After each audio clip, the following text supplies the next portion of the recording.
Ketika pria itu baru saja meluncur di atas zipline, tali pengamannya mulai rusak. Namun, ia sama sekali tidak menyadarinya karena terlalu sibuk memotret dan mengunggahnya ke media sosial.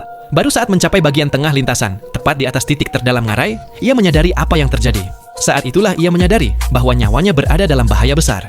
Dengan cepat, ia meraih kabel baja untuk menahan tubuhnya. Sayangnya, pada saat itu tali pengamannya sudah benar-benar putus. Ia hanya mampu mengangkat kedua kakinya dan menjepit kabel dengan sekuat tenaga menggunakan kakinya.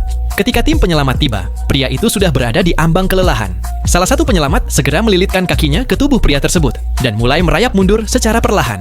Namun, dalam waktu kurang dari 10 detik, tenaga pria itu benar-benar habis. Ia tidak lagi mampu berpegangan pada tubuh penyelamat. Ia pun terlepas dan akhirnya jatuh ke dasar jurang. Istrinya, Lisa, segera berlari menuruni lereng untuk menolong suaminya.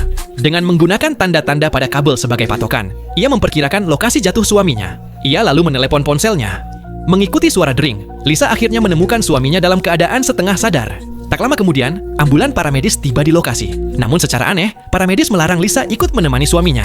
Demi tidak menghambat proses penyelamatan, Lisa terpaksa menuruti mereka. Ia kemudian menaiki sepeda motornya dan membuntuti ambulans dari jarak dekat. Namun, saat hampir tiba di rumah sakit, sebuah mobil tiba-tiba berbelok dari sisi jalan. Lisa menabrak saat berusaha menghindar dan kehilangan jejak ambulans tersebut.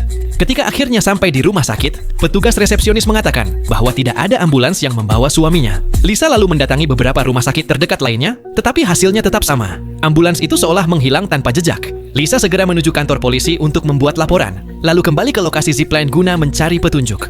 Yang membuatnya terkejut, staf di sana mengaku tidak pernah melihat Lisa maupun suaminya, meskipun sehari sebelumnya mereka menyambut pasangan itu dengan ramah.